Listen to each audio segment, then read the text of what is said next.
The city of Oakland, California is looking into whether or not a Turkish gun maker and a billboard company violated local law by not getting an engaged in the business permit from local police before putting up a billboard in city limits.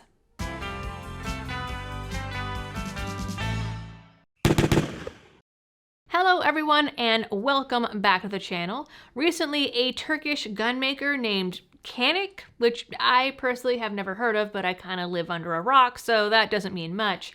Anyways, they purchased a billboard inside Oakland city limits saying that their state-compliant MC9 pistol would now be available in California. Now, they weren't directly selling the firearm, but still, after receiving complaints about the billboard, city leaders are looking into whether or not they and the billboard company can be hit with a violation of local law that typically only applies to FFLs and ammo sellers. After a piece in the local Oakland Side News, the billboard was removed and replaced by a public service announcement featuring the smiling face of Nelson Mandela. The billboard wasn't limited to Oakland. It was also spotted in LA, Culver City, and according to Reddit, Sunland, San Fernando, and San Diego, among others. And the firearm is, in fact, on the California Department of Justice's handgun roster under Century Arms. Now, before I get into the ruffled feathers, this video is brought to you by Blackout Coffee Company. Blackout has been supporting this channel for a long time now and has been supporting your rights for even longer. They have amazing, wonderfully smooth coffee and dedicated partner roasts that raise money for GOA, FPC, and even the Second Amendment Foundation. So to get a cup of coffee, tea, or hot chocolate that you can be proud of and help the channel, go to blackoutcoffee.com/LibertyDoll, and as a bonus, you can use code LibertyDoll for a one-time 20% discount. The original coverage of this billboard went through local Nextdoor and Reddit comments of people saying how tasteless and disturbing it was to see an ad for a legally owned item in a city known for its homicide rates, which has seen another 20% increase in homicides so far this year. One person even claimed that seeing the billboard almost made them crash their car, which feels a little extreme.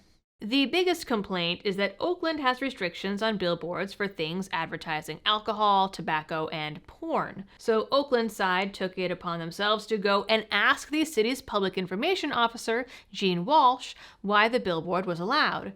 She wrote back that the billboard should have been subject to a provision in the city's municipal code that regulates firearm and ammunition sales. The provision, originally adopted in 1992, requires firearms dealers to have state permits, which is very redundant, but specifically state permits from the Oakland police. The ordinance was passed due to the city council allegedly finding that there were more illegal gun dealers in the city than legal ones, which, imagine that in California. That criminals largely were getting their guns from unlicensed dealers, which, big surprise there, wish they'd shout that one far and wide, and that the local Highland hospital was treating an average of one gunshot wound a day to the tune of 33,000 taxpayer dollars each. In 1 year, that single hospital treated over 400 gunshot victims.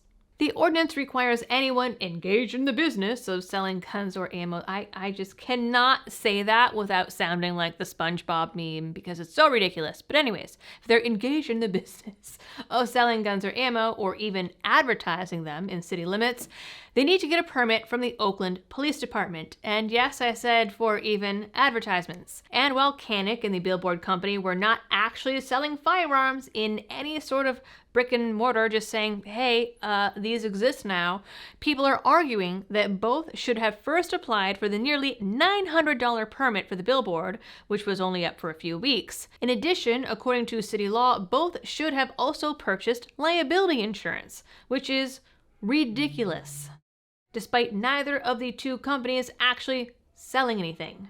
The Oakland police have reported that they did not issue a permit to either entity involved in the advertisement, which people are freaking out about. The city attorney declined to comment, as did Canik and Outfront Media, the owner of the billboard. According to the San Francisco Chronicle, there is not a single FFL in operation in Oakland. The last one closed in 2000. Now, one could have opened since, but a 1998 tax measure requires FFLs to pay the city $24 for every $1,000 they make, which is pretty steep. And, that's on top of all the federal and state taxes and shenanigans, which taxation is theft.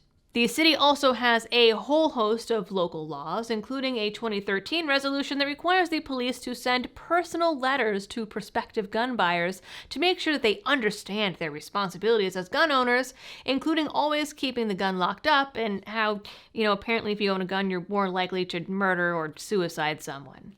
Seeing as the billboard has now been taken down, we don't know if it was due to the complaints or the city directly, or if the city is going to pursue either company for violating the local ordinance.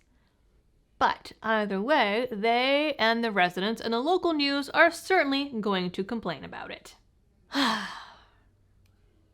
You know what, those are some first world problems right there. If your biggest issue in the world is a billboard advertising a legal firearm that is now considered state compliant and on the state handgun register, then man, you have a charmed life. That's all I gotta say about that. And with that is it for this video. You guys know the drill for all of the algorithm things. And as always, thanks for tuning in. Stay safe out there and happy shooting.